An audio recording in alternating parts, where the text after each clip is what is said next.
Yang satu ghibah, yang satu pipis tak cebok, disiksa. Maka Nabi memotong pelepah kurma dibagi dua oleh Nabi. Apa kata beliau? Kata Rasulullah sallallahu alaihi wasallam, selama pelepah kurma ini masih berzikir, maka orang dalam kuburan itu mendapatkan keringanan azab.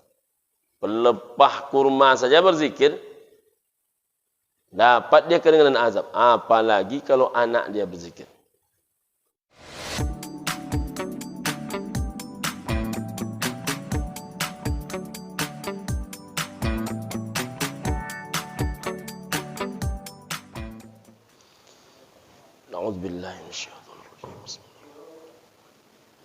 Assalamualaikum warahmatullahi wabarakatuh. Innal hamdalillah, salatan wa salaman ala Rasulillah. Asyhadu an la ilaha illallah wahdahu la syarikalah wa asyhadu anna Muhammadan abduhu wa rasuluhu la nabiyya ba'dah. Allahumma salli ala sayyidina Muhammad wa ala alihi wa ashabihi wa mawalah. Amma ba'du. Seluruh pengurus kami sama-sama hormati, ayahanda bunda kami, orang tua kami, pemuka masyarakat, alim ulama, cerdik dan pandai yang tak bisa kami sebutkan satu persatu. Sahabat sebaya, adik-adik kami yang mudah-mudahan kita semua tergolong hamba Allah Subhanahu wa taala yang senantiasa dibahagiakan zahir dan batinnya dan diselamatkan pula dunia wal akhirahnya. Amin ya rabbal alamin.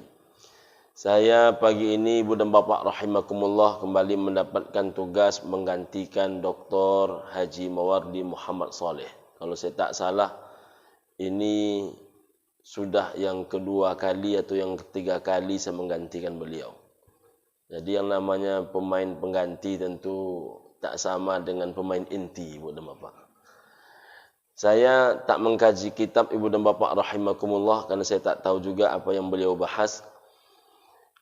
Sebagaimana biasa Ibu dan Bapak rahimakumullah, saya akan melanjutkan kaji yang pernah saya sampaikan dulu. Terakhir saya cek tadi Ibu dan Bapak rahimakumullah yang saya sampaikan tentang dahsyatnya kematian. Ibu dan Bapak rahimakumullah, sedahsyat-dahsyatnya kematian sampai Nabi SAW mengatakan, lam yalqabanu Adam syai'an qattu khalaqahu Allahu asyadda 'alaihi minal maut. Tidak ada, kata Nabi, yang paling berat, yang paling dahsyat, yang paling mengerikan, yang paling menakutkan yang ditimpakan ke anak cucu Adam asyadda 'alaihi minal maut, yang melebihi dahsyatnya mati. Jadi tak ada lagi yang melebihi itu. Itulah yang paling dahsyat. Jadi kalau ada orang menyebut cuman tinggal mati yang tak saya hadapi Ustaz dalam hidup ni, itu berarti barik betul perasaan dia itu. Karena masih banyak ujian-ujian lain yang belum kita hadapi. Kita kalau menengok ujian Nabi, misalnya Ibu dan Bapak rahimakumullah, Nabi Ayyub alaihi salam, kepala berbelatung. Belum pernah kita menengok di Indonesia ni, bahkan di dunia ini, orang kepalanya berbelatung. Kalau kita menengok ujian Nabi Muhammad sallallahu alaihi wasallam, 7 anak kandung, 6 diambil semua. Belum pernah kita menengok orang macam itu berat ujian. 7 anak kandung, 6 diambil semua. 3 laki-laki diambil tidak melebihi usia 2 tahun. Jadi anak laki-laki Nabi itu diambil pada usia belum sampai 2 tahun. Paling tua Ibrahim. Ibrahim itu usianya 2 tahun. Ibu dan Bapak rahimakumullah, 4 anak perempuan. 3 diambil setelah menikah. Ada Zainab, Ruqayyah, Ummu Kulsum. Yang terakhir, itulah yang menemani Nabi sampai melepaskan dunia yang fana ini. Fatimah, anak bungsu. Itu pun diberitahukan kepada Nabi tentang kematian beliau, Ibu dan Bapak, bahwasanya dialah orang tercepat di antara seluruh keluarga Nabi yang akan menyusul Nabi. Berapa lama setelah Nabi wafat, Fatimah pun wafat. Sebahagian ulama menyebut 3 bulan, sebahagian menyebut 6 bulan. Tak ada orang yang seberat itu. Ibu dan bapa rahimakumullah, banyak lagi nabi-nabi, sahabat-sahabat Nabi yang merasakan ujian begitu dahsyat. Ibu dan bapa, tapi sedahsyat-dahsyatnya ujian kesehatan, ujian lain sebagainya, ibu dan bapa rahimakumullah, apa kata Nabi? Tak ada yang paling hebat yang ditimpakan kepada anak cucu Adam melebihi dahsyatnya mati. Namanya saja sudah sakaratul maut, menjelang mati itu. Sakarat dipakai oleh orang kepolisian menjadi bahasa untuk orang-orang yang menghadapi dan mengkonsumsi narkoba. Sakau. Sakaratul maut, mabuk. Jadi orang yang mengkonsumsi sabu, narkoba, sakau dia. Sakarat, mabuk. Al-maut, mati. Mabuk menjelang mati. Bayangkan oleh kita, jangankan nama istrinya, jangankan nama suaminya, jangankan nama orang tua, nama anaknya, nama dia sendiri pun dia tak tahu. Cobalah tanya orang-orang sakarat, siapa nama bapak?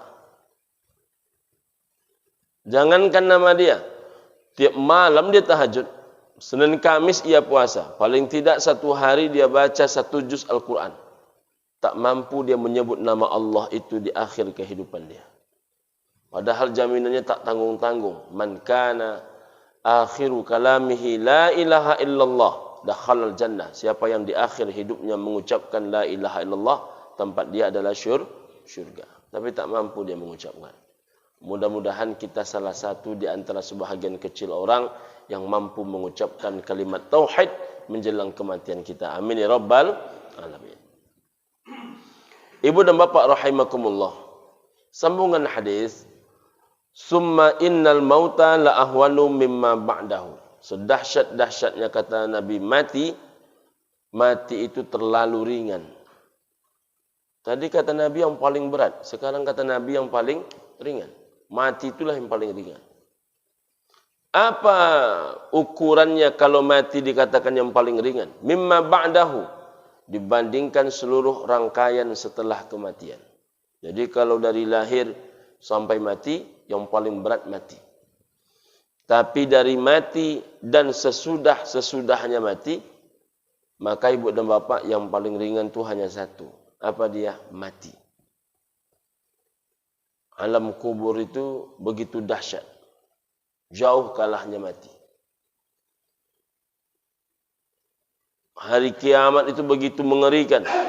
Jauh di atas mati. Padang mahsyar itu begitu menakutkan, jauh di atas mati. Meniti siratul mustaqim itu begitu mengerikan, jauh di atas mati. Apalagi kalau sempat masuk neraka.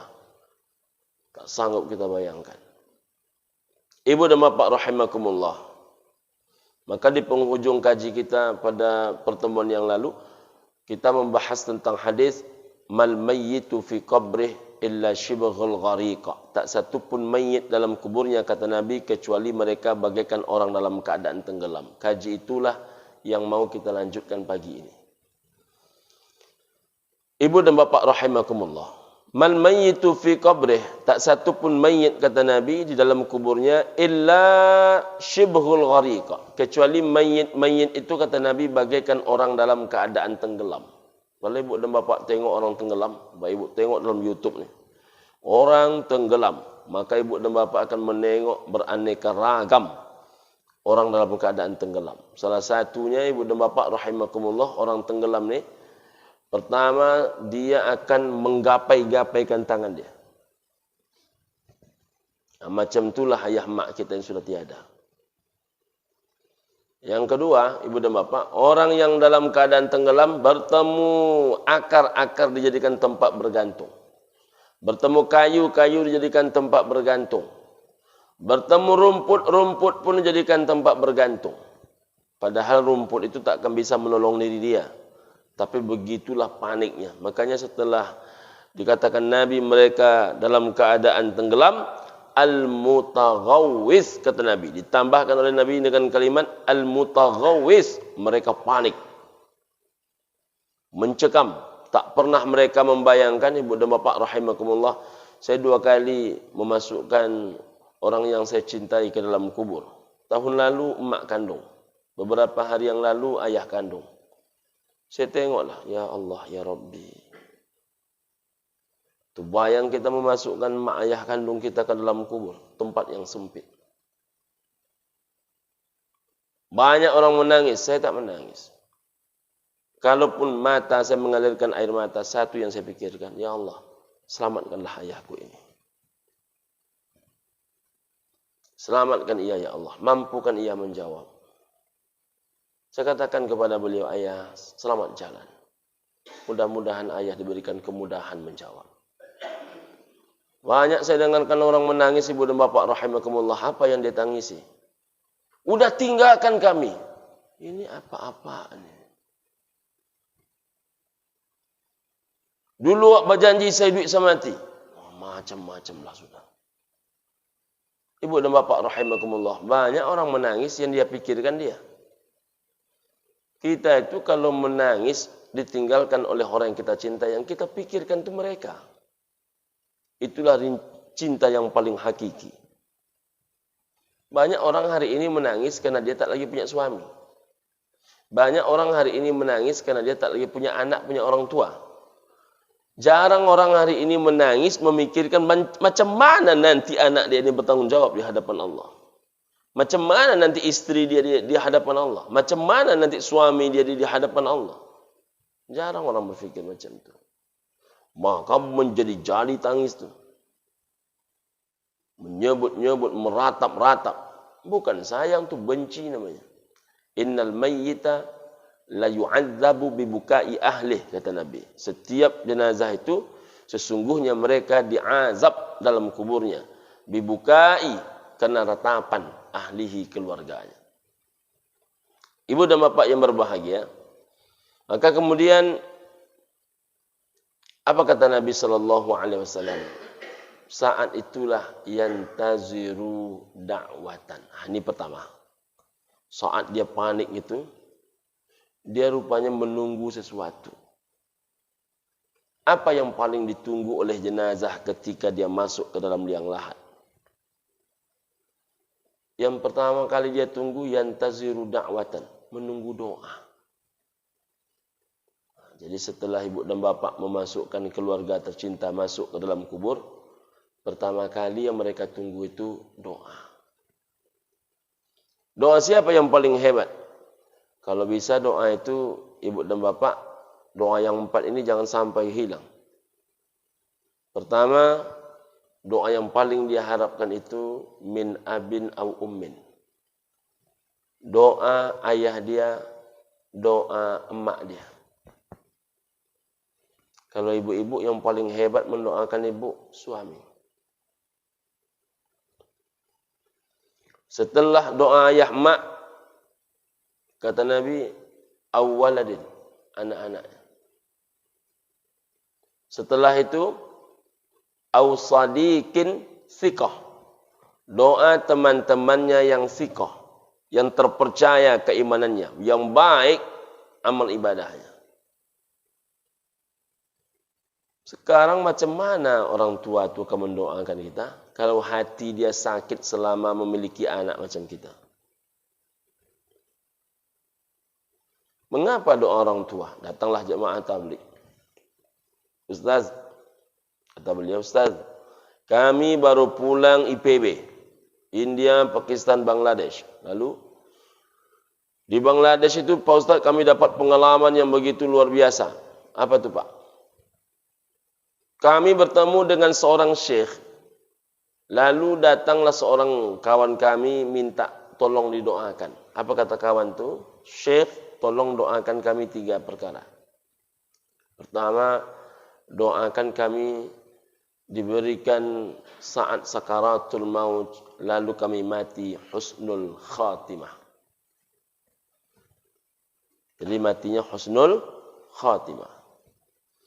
Yang kedua, tolong Syekh doakan kami agar ketika kami mati, lalu kami nanti dihisab. Setelah dihisab, maka kami dihindarkan dari api neraka. Yang ketiga, Syekh, tolong doakan kami agar kami ini lulus menjadi penghuni syurga. 3 itulah doa. Apa kata Syekh itu? kalau kalian hendak husnul khatimah, kalau kalian hendak jauh dari api neraka, jika kalian hendak masuk syurga, maka siapa yang paling hebat mendoakan kalian? Orang itu ada dalam rumah kalian. Balik kalian ke Indonesia. Suruh balik ke Indonesia. Ibu dan bapak rahimakumullah. Siapa orang itu? Syekh. Yang paling hebat mendoakan kalian khusus yang 3 perkara itu, kata Syekh, tak ada selain ayah mak kalian. Kita kadang-kadang sering minta doa sama ulama. Ada doa yang takkan pernah hilang dia. Doa orang tua itu, ibu dan bapak rahimakumullah, dia tidak akan pernah hilang sebelum dikabulkan oleh Allah Subhanahu wa taala. Maka ibu dan bapak yang berbahagia, betapa beruntung ibu dan bapak yang masih hidup ayah mak dia. Saya, Gusmul, ketika emak tiada itu, ayah tiada itu, satu cuma yang membuat saya meledak tangis. Tapi saya meledak tangis itu hanya ketumpahnya, suara tak ada. Hilang penjamin syurga.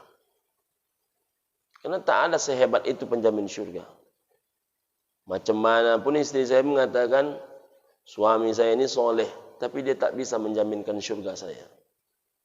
Macam mana pun anak-anak saya mengatakan, abi saya ini abi terbaik, misal, tapi dia tak mampu menjaminkan syurga saya.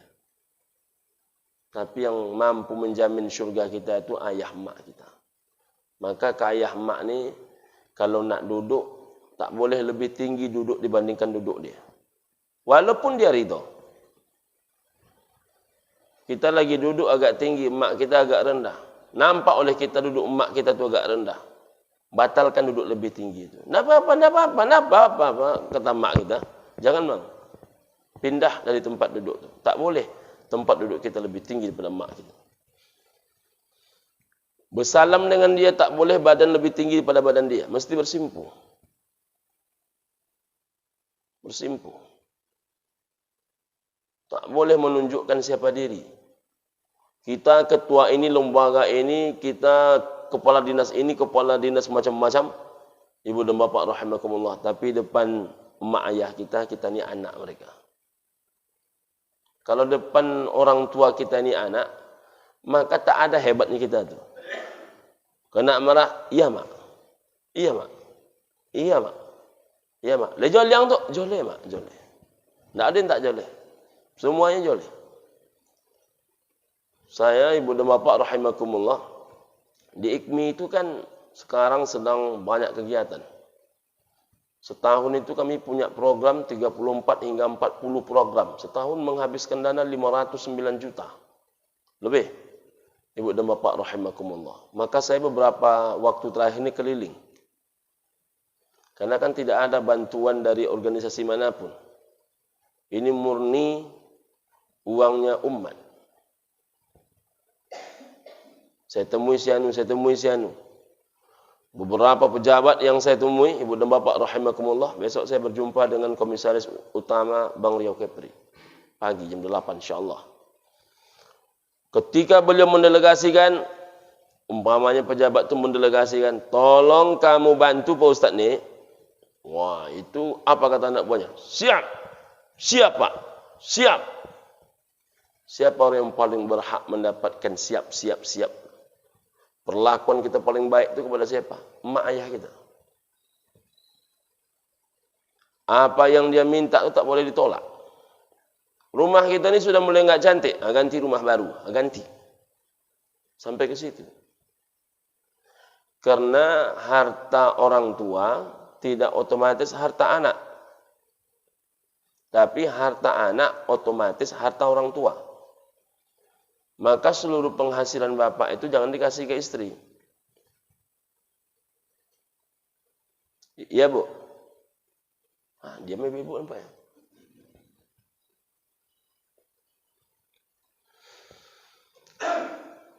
Setelah seorang laki-laki berkeliling mencari nafkah, ke siapa nafkah itu pertama kali dia berikan? Setelah laki-laki itu mencari nafkah, dia berangkat pagi, pulang malam dengan langgang. Ke siapa nafkah itu pertama kali dia berikan?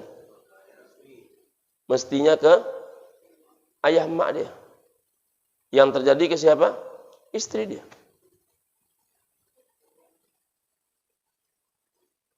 Orang yang mengandung belum pasti makan.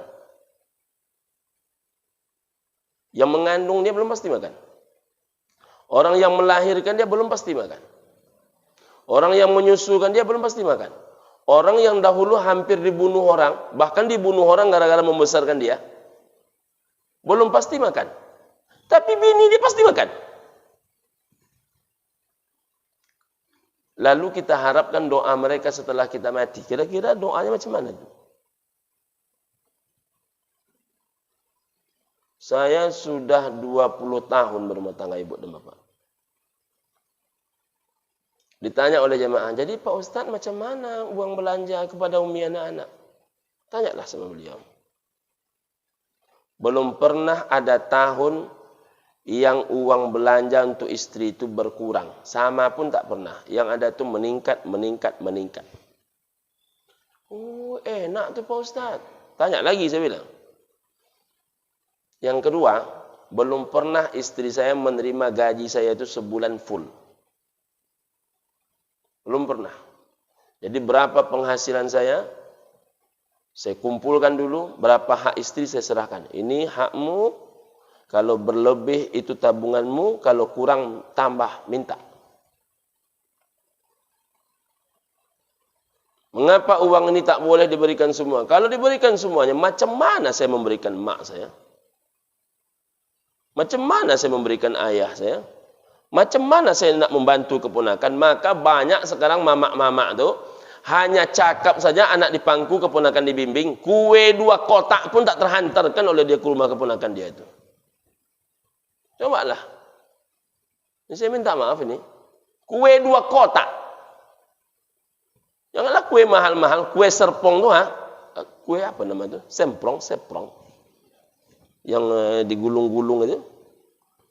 Itu pun 2 toples pun tak terhantarkan ke rumah keponakan. Macam mana pula anak dipangku, keponakan dibimbing? Jangankan bayarkan SPP dia. Mama itu kalau berani dia menafkahi keponakannya, tunjuk dia berlaku. Maka dulu, kalau tak setuju mama itu dengan calon keponakan, tak jadi menikah. Mengapa? Karena yang menyekolahkan keponakan itu siapa? Mama dia. Sekarang cobalah bapak tidak setuju. Tak peduli dia.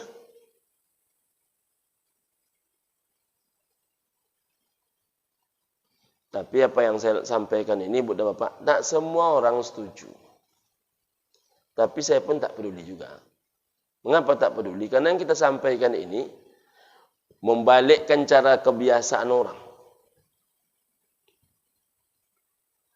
Beruntung kalau dia dapat istri yang betul-betul salihah, seorang administrator ulung. Sampai semua gaji itu ke tangan dia. 15 juta sampai ke tangan dia. Bang, ini sudah saya terima. Berapa hak saya, berapa hak mak abang? Nah itu, tak apa-apa, kasihlah. Jangankan cuma gaji. Uang-uang sampingan seberapa kecil pun kasihlah. Kalau macam itu istri bapak. Ini kadang-kadang jangankan untuk mak dia. Untuk rokok dia pun tak ada. Kadang untuk bensin motor pun minta-minta. Jangan lupa ya katanya. Jangan lupa la ilaha illallah. Kadang bertanya kepada bininya mengasih duit emak dia. Kata dia, mama kata dia. Boleh kita ngasih emak di kampung duit? La ilaha illallah. La ilaha illallah. Saya kalau jangankan saya ibu dan bapak, cobalah kita renungkan. Anak kandung awak, ya Pak Haji. Sesenang-senangnya hidup kita jadi orang tua nih kan, ibu dan bapak. Saya belum lama jadi orang tua, Pak. Anak paling besar saya 18 tahun baru. Bapak ibu macam-macam dah sudah. Sudah merasakan pahit kehidupan menjadi orang tua. Lalu terdengar oleh kita, anak kita itu minta izin ke bini dia. Dia manggil istrinya mama. Mama, kata dia. Boleh papa ngasih duit untuk emak. Boleh papa ngasih duit untuk ayah. Itu kalau dengar oleh kita, campakkan duit itu ke muka dia.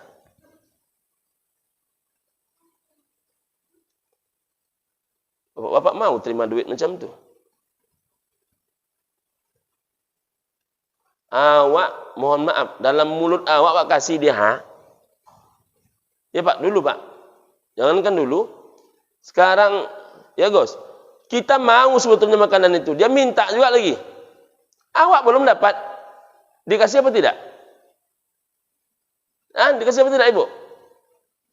Awak masih mau, perut masih lapar, anak minta. Dikasih apa tetap dimakan? Kasih. Kasihlah ya. Kasih lebih. Kasih lama, kata dia. Awak lapar. Perut dah bunyi-bunyi. Kamu nilah. Ambil lah. Walaupun agak kesal dia sikit. Ambil lah. Jangan meribut-ribut dia. Apa situ? Awak menahan litak. Itulah orang tua, Pak. Jadi kalau ada orang hari ini, ada satu orang komplainnya. Pak Ustaz, orang tua itu kan mengerti dia siapa kita. Oh iya, orang tua bapak itu mengerti dengan bapak. Bapak tidak mengerti orang tua bapak itu. Orang tua itu bercakap saja kita, main sindir saja. Ma, kami ini kalau tak cari duit berdua, tak cukup. Maka ma, boleh enggak?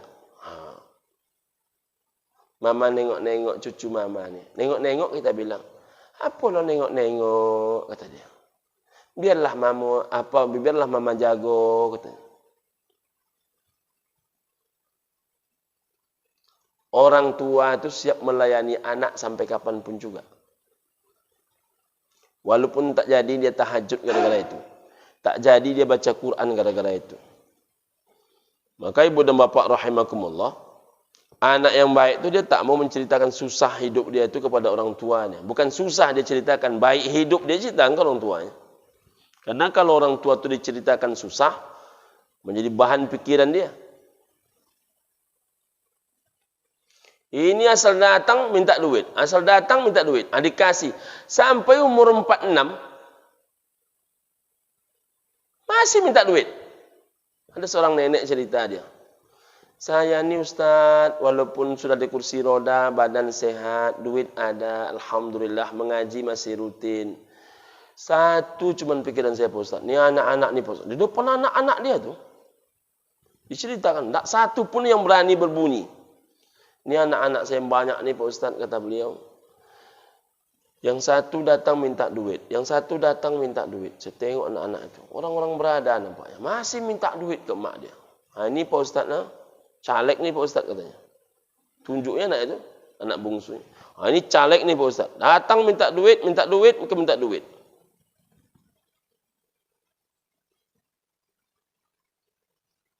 Jadi ibu dan bapa rahimakumullah. Yang paling berhak dengan harta kita laki-laki ini mak ayah kita. Tapi istri yang tak paham mengaji, takkan paham gaji itu.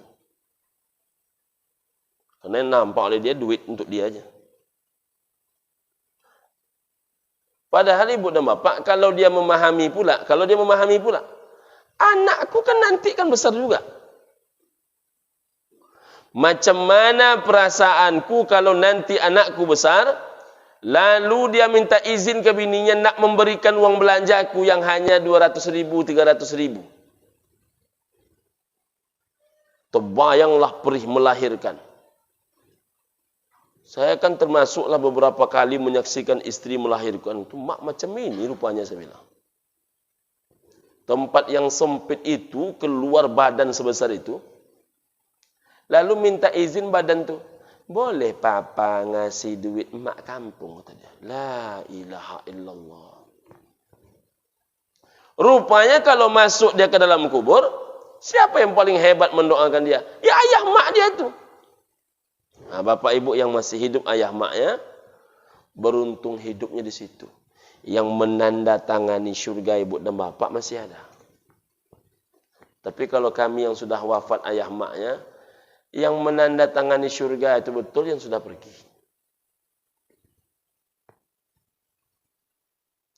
Jangan disia-siakan. Pastikan. Belajar ke alam terkembang ini. Alam terkembang ini kan menjadi guru. Coba tanya orang-orang kaya, orang-orang hebat. Kenapa bapak kok bisa kaya? Saya sudah banyak tanya orang-orang hebat itu. Rata-rata jawaban dia, saya kalau sudah emak saya tidak berani Pak Ustaz. Ada preman taubat, ibu dan bapak. Kaya sekaya-kayanya. Dia nanya sama saya, Pak Ustaz, berapa biaya IKMI itu Pak Ustaz?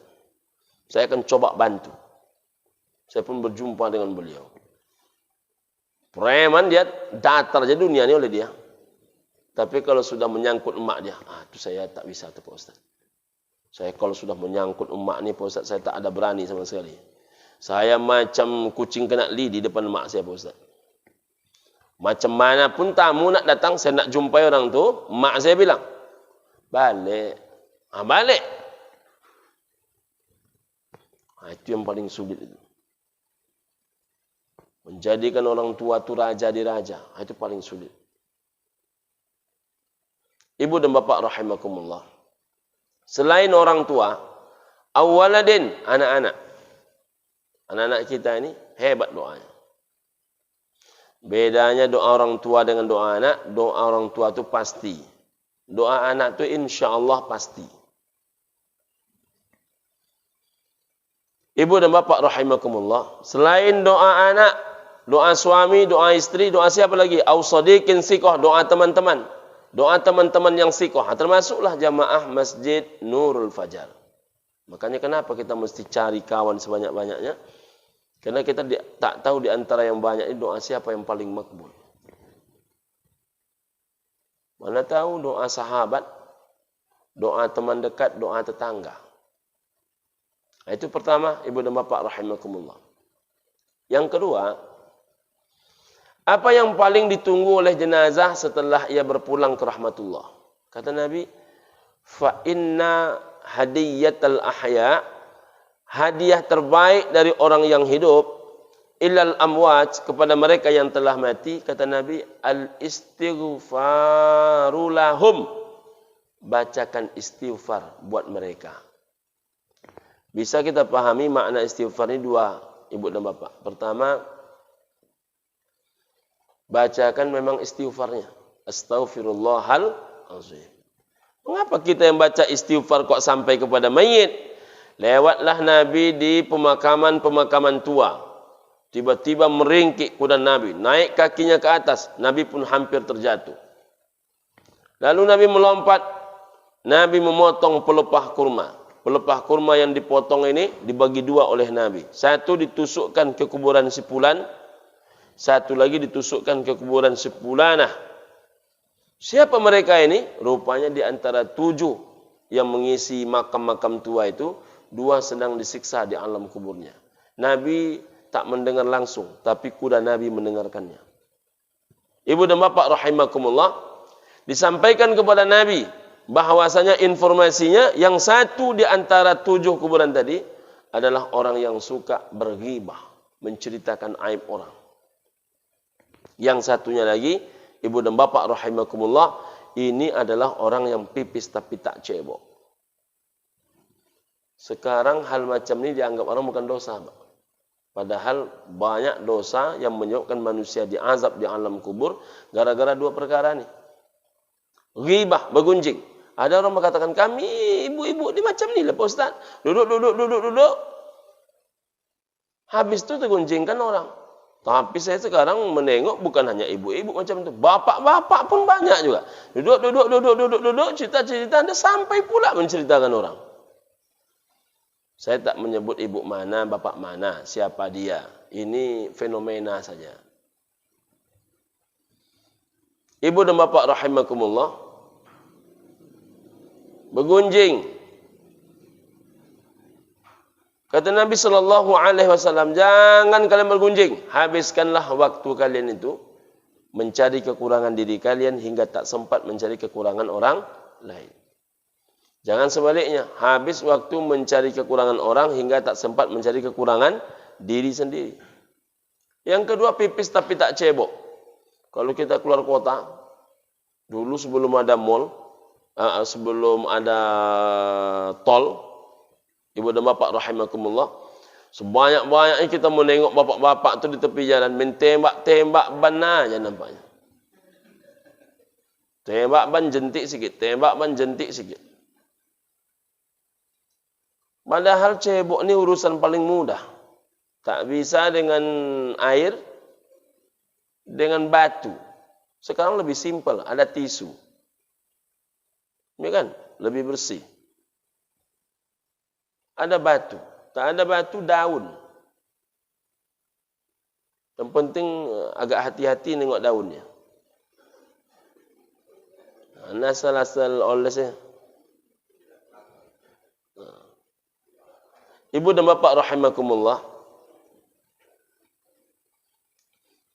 Yang satu ghibah, yang satu pipis tak cebok, disiksa. Maka Nabi memotong pelepah kurma dibagi dua oleh Nabi. Apa kata beliau? Kata Rasulullah sallallahu alaihi wasallam, selama pelepah kurma ini masih berzikir, maka orang dalam kuburan itu mendapatkan keringanan azab. Pelepah kurma saja berzikir, dapat dia keringanan azab. Apalagi kalau anak dia berzikir. Makanya kenapa orang-orang kampung dulu dikumpulkannya masyarakat. Malam pertama, malam kedua, malam ketiga. Afdalu dzikri fa'lam annahu la ilaha illallah. Dibacalah. Ada namanya takhtim, ada namanya tahlil, ada bacanya surah Yasin, macam-macam lah sudah. Mana tahu di antara yang banyak itu ada yang bisa meringankan almarhum, almarhumah. Ibu dan bapak rahimakumullah. Maka bacakan istighfar. Yang kedua, makna istighfar itu adalah minta ampunkan buat mereka. Mana doanya Pak Ustaz? Yang paling sederhana itu yang kita baca waktu sholat jenazah. Allahumma ghufir lahu warhamhu wa'afihi wa'fu anhu. Allahumma ghufir laha warhamha wa'afiha wa'fu anha. Bacakan doa. Jadi ibu dan bapak rahimakumullah, mintakan ampun buat mereka. Ada ulama mengatakan orang yang mendoakan ayah maknya 5 kali sehari semalam itu ciri-ciri kalau ayah maknya telah tiada, ciri-ciri anak durhaka. Terperanjatlah jemaah ketika disampaikan. Karena rata-rata jamaah itu rupanya mendoakan ayah maknya 5 kali sehari semalam. Kok jadi anak durhaka dia? Karena orang hidup didoakan 5 kali sehari semalam, dia bisa mendoakan dirinya sendiri. Bapak ibu yang masih hidup orang tuanya, bapak doakan beliau 5 kali sehari semalam, dia bisa mendoakan dirinya sendiri. Tapi kalau sudah mati, dia tak pandai mendoakan dirinya sendiri. Maka lebih kan. Kalaulah mau ibu dan bapak setiap subuh, paling tidak, Allahumma warhamhu wa'afihi wa'fu anhu. Allahumma warhamhu wa'afihi wa'fu anhu. Allahumma warhamhu wa'afihi wa'fu anhu. 3 kali 5 kali solat sudah 15. Sudah 15. Nanti hujan hari baca doa lagi. Nanti dalam perjalanan teringat dengan mereka baca doa lagi. Jadi paling tidak kita mendoakan mereka 20 sampai 25 kali sehari. Jadi banyak orang menyebut, macam mana kami nak berbakti kepada ayah mak kami sedangkan ayah mak telah tiada? Justru berbakti kepada ayah mak setelah tiada ini makin hakiki cinta itu. Makin hakiki ketulusan yang dibuat itu. Karena tidak nampak lagi senyum dia. Saya masih ingat ketika ayah beberapa hari yang lalu, saya kasih duit. Ya, ini uang belanja ayah. Uang berobat ayah sudah. Oh ya, ini uang berobat saya tambahkan.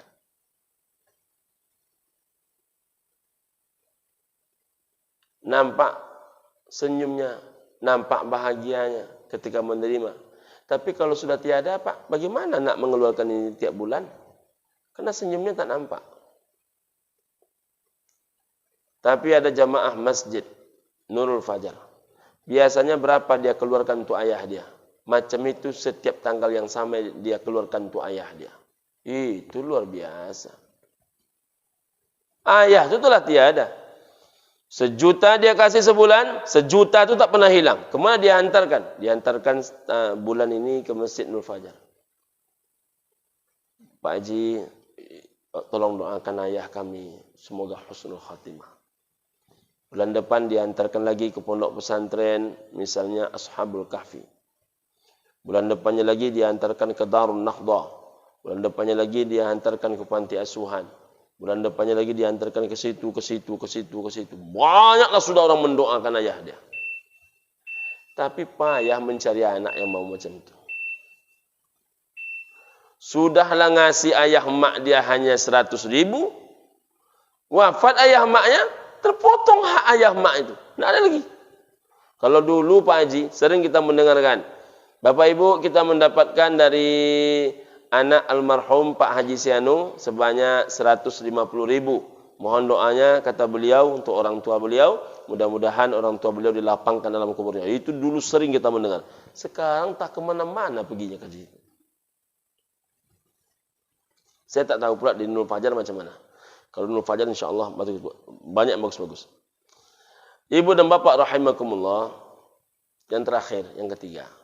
Karena sudah dikasih kode oleh alarm. Was-sadaqatu alaihim. Bersodakohlah kalian atas mereka. Jadi yang paling hebat menolong manusia ini Pak harta. Harta ini menjadi zillun. Zillun itu penaung. Makanya kata Nabi, ni'mal auni ala taqwallahi al-ghina. Senikmat-nikmat pertolongan di jalan takwa kepada Allah, ditolong oleh kekayaan. Jadi kalau ada orang menyebut, tak usah cari harta banyak-banyak. Harta ini takkan dibawa mati. Yang paling enak dibawa mati itu harta inilah. Tinggal buat persentase, tulis wasiat. Maka jangan ditunda-tunda menulis wasiat. Kalau aku mati nak, tuliskan di situ. Paling tidak sampaikan kepada mereka. Kalau aku mati nak, 30% hartaku sampaikan kepada Allah. 30% harta bapak, jangankan banyak, satu rumah saja di Jalan Melur, 1 miliar. 30% 300 juta. Langsung ada parkir masjid. Dibelilah tanah samping. Rupanya yang mau dibebaskan itu ruko. Ruko itu satu pintu sekian ratus juta. Geleng itu sama pengurus masjid. Kenapa? Besok mati pula satu orang. 30% pula. Karena dia tak ikut membangun separuh Masjid Nurul Fajar nih. Waktu hidup menggigil dia mengeluarkan uang lumayan banyak. Makanya isi bakul tuh 2.000, 5.000, 2.000, 5.000, 2.000, 5.000. Waktu mati bagak dia. Kalau aku mati, 30% hartaku balikkan kepada Allah.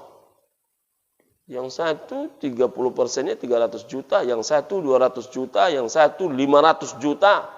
Oh, dalam waktu sekejap. Bebas ini separuh. Ruko depan ini separuh. Semua parkiran di situ masuk. Di belakang ditambahkan dengan bangunan supermarket. Nah, itu Masya Allah. Siapa yang mau macam itu Ustaz? Orang yang memahami tentang hakikat bersedekah. Ibu dan bapak rahimakumullah. Ini dah mulai, sudahlah dia menghilangkan hak orang tuanya yang biasanya dia berikan. Untuk yang kecil-kecil pun tak dia serahkan. Mak-mak zaman dulu, ibu dan bapak rahimakumullah. Ada yang hidupnya susah. Dia hanya bisa membawa air minum Le Minerale ini ke masjid. Le Minerale itu tak mau dia memakai uang kas masjid. Jadi dari mana dia ambil? Ya Allah, aku minta izin kepada pengurus masjid, selama 30 hari pengajian, aku yang membawa lem mineral ini sebotol. Untuk siapa? Untuk ustaz yang lagi ceramah. Apa tujuannya? Mudah-mudahan ini sampai kepada emakku. Payah pula mencari orang macam itu. Lem mineral ini untuk ngasih ke emak. Ada nenek-nenek sudah almarhumah. Dia suka membawa teh manis ke masjid. Menurut saya teh manis itu manis sekali. Manis sekali. Tapi selalu saya habiskan. Dipujinya lah. Dibilang ke adik ipar saya. Saya sebanyak itu ustaz yang ceramah tempat kita ni pit, kata dia. Saya suka betul dengan Ustaz Edi Azhar itu. Saya kira karena ceramah saya bagus. Rupanya bukan karena ceramahnya bagus. Karena Ustaz Edi Azhar itu yang paling sering menghabiskan teh nenek. Saya pun tersenyum. Kenapa saya habiskan Pak Haji teh? Karena saya dapat informasi. Nenek itu sengaja membawa teh itu sebagai hadiahnya untuk emak beliau. Beliau tak berduit. Jadi dibawanya teh manis tu. Saya bukan menyuruh ini diganti teh manis, tidak. Nanti salah pula. Dibawanya teh manis itu, ibu dan bapak rahimakumullah. Dan setiap dia membawa teh manis itu, dia niatkan untuk hadiah kepada emak kandung dia. Karena tak ada duit lain. Saya sampaikan dalam pengajian. Dah sering pula saya sekarang menengok teh manis, menengok kopi susu, menengok macam-macam di situ. Di tempat apa mejanya Ustaz. Saya sampaikan. Tapi saya maunya ibu dan bapak rahimakumullah, rindu kita itu inisiatif. Inisiatif orang, ya Allah saya ingin memberikan hadiah kepada emakku. Apalah hadiahnya? Jadi ibu dan bapak saya himbau macam tu. Terakhir, penutup. Saya nak curhat kepada ibu dan bapak semua. Di mana-mana saya sekarang ngaji tentang tetangga. Ada satu hal yang membuat saya termenung tentang hak tetangga kepada tetangga ini. Apa itu? Banyak orang menghilangkan hak tetangga. Padahal kalau kita mati, salah satu yang paling hebat menolong kita itu tetangga kita. Mengapa saya berani menyampaikan macam itu? Saya tanggal 31 Januari kemarin dilantik menjadi salah satu pimpinan Basnas Kota Pekanbaru. Rupanya pencapaian zakat Basnas kita ini termasuk salah satu yang paling rendah, nomor 7. Yang paling tinggi pencapaian zakatnya Siak, 22 miliar. Di bawah Siak itu Provinsi Riau. Jadi lebih tinggi Siak daripada Provinsi Riau. Provinsi Riau 15 sampai 17 miliar. Di bawah Provinsi Riau, Rohil. Rohil itu pencapaiannya hampir 14 miliar. Di bawah Rohil itu Kampar. Kampar itu 11 miliar lebih. Di bawah Kampar itu, ibu dan bapak ada Kuantan Singingi, 9,5 miliar. Di bawah Kuansing itu ada Pelalawan, 6,8. Di bawah itu baru Pekanbaru, 5,6 sampai 6,4. 5,6 sampai 6,4.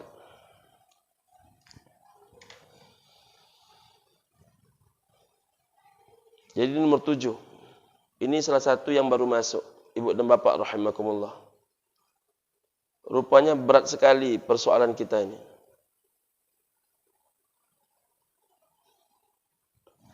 Ini pegawai masjid.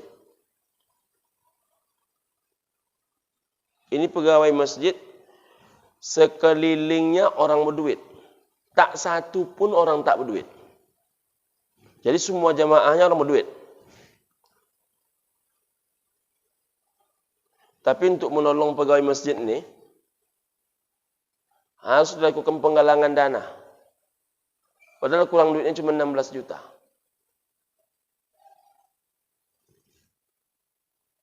Yang azan di masjid, harus dilakukan penggalangan dana. Untuk menolong dia yang hanya 16 juta. Ini nyawa orang. Jadi saya pun heran, kemana pergi zakat Riau nih? Zakat Pekanbaru nih? Maka disinyalir ibu dan bapak rahimakumullah. Kenapa Siak yang penduduknya hanya 400.000 orang, jumlah zakatnya 22 miliar. Sedangkan Pekanbaru yang jumlah penduduknya 1.200.000 orang, pencapaian zakatnya hanya 6,4 miliar. Jadi jumlah penduduk kita 3 kali lipat lebih banyak daripada Siak. Tapi pencapaian zakat mereka 4 kali lipat di atas kita. Kenapa demikian? Disinyalir setelah dipeta-petakan, Gus, coba dipeta-petakan, apa masalahnya? Salah satu masalah yang agak mengejutkan hati kami, ibu dan bapa, adalah rupanya di Siak itu mereka punya tagline, moto hidup. Apa itu moto hidup yang ditanamkan di sana? Di mana uang didapat, di situ kau bayar zakat. Mana kau dapat duit tu, di situ bayarkan zakat. Rupanya di Pekanbaru tak berlaku macam tu. Di Pekanbaru ni, di mana kau dapat duit, engkau hantarkan ke tempat. Ini menurut ini. Kalau di Siak, di mana uang didapat, di situ dibayar zakat. Di Pekanbaru banyak, di mana uang didapat, ke kampung juga dihantar zakat. Walaupun yang memandikan jenazah dia orang Pekanbaru, tapi zakat dia ke kampung. Walaupun kalau anak gadis dia diculik orang yang menolong orang Pekanbaru, tapi yang zakat dia ke kampung. Kalau dia sakit bernanah-nanah badan dia, yang peduli orang Pekanbaru, tapi zakat dia ke kampung. Dibakar orang, perampok rumah dia, berteriak dia malam-malam, tolong, tolong, tolong.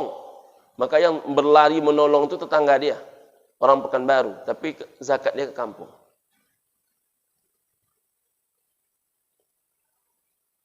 Saya tak menyampaikan masalah sah tak sah nih, Gus. Kalau ditanya, jadi tidak sah, yang bilang tak sah siapa? Sah itu sah, tapi ada hak yang hilang. Hak siapa yang hilang? Hak tetangga. Al-jaru ahaqqu bi syuf'ati. Tetangga itu orang yang paling berhak menerima syuf'ah. Di antara syuf'ah itu pemberian. Yang paling berhak menerima pemberian kita itu tetangga kita. Sudahlah zakat malnya diserahkannya ke kampung.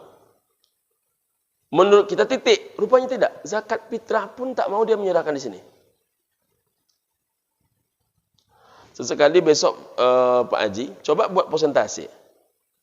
Berapa jumlah kakak yang ada di sekitar Masjid Nurul Fajar? Berapa yang mau berzakat fitrah di Masjid Nurul Fajar? Teman saya, pimpinan Basnas juga, apa katanya?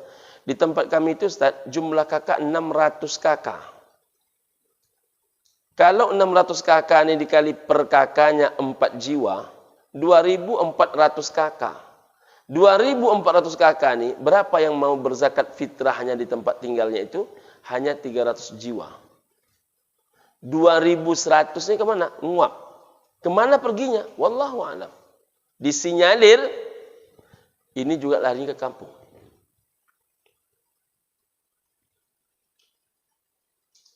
Jadi yang dibagi-bagi itu, ini mohon maaf ini, tidak murni THR. Tidak murni duit-duit duit-duit amplop biasa. Rupanya disitulah mainnya zakat mal, disitulah mainnya zakat fitrah.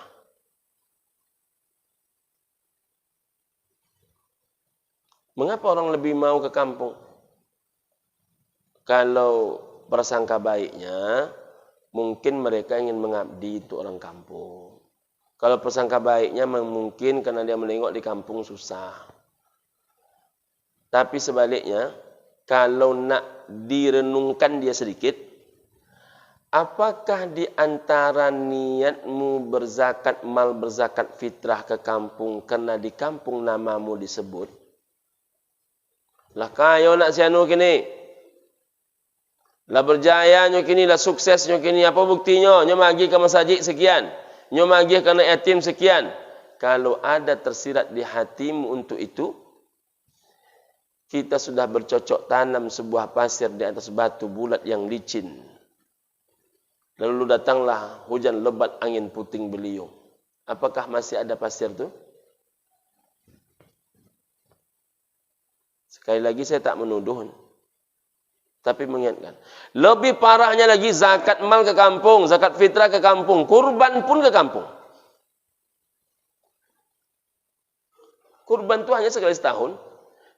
Kurban sudahlah sekali setahun, satu pula. Satu cuma. Diantarkannya lah kurban dia ke kampung. Etek-etek di kampung, kau kurban nambo ya. Dia nak alhamdulillah lah, kita kanang-kanang dek kau kampung kau nak. Jadi kurban dia dikasih ke kampung. Anehnya adalah kurban orang dia menerima. Paham maksudnya? Kurban dia dikasih ke kampung. Yang kurban orang, ini terima. Hei.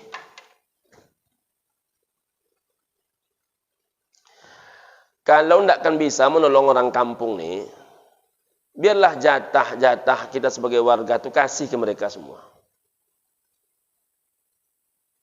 Ini sudahlah, asal punya duit antar kampung, asal punya duit antar kampung, asal punya duit antar kampung. Lalu untuk kampung ini tak ada sama sekali. Berjatah dari masjid untuk dari kampung nih, apakah kurban misalnya, itu pun ambil pula.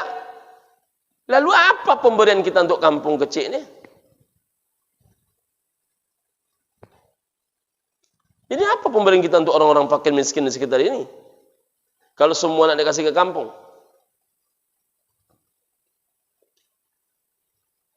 Belum itu lagi, akikah lagi. Tanyanya anak adiknya, anak kakaknya. Anak uni lah akikah. Alun, anak udah, alun awak gabung-gabung ya.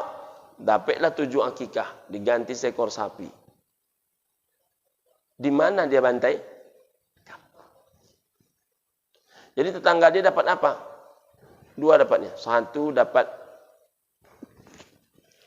Itu dapat.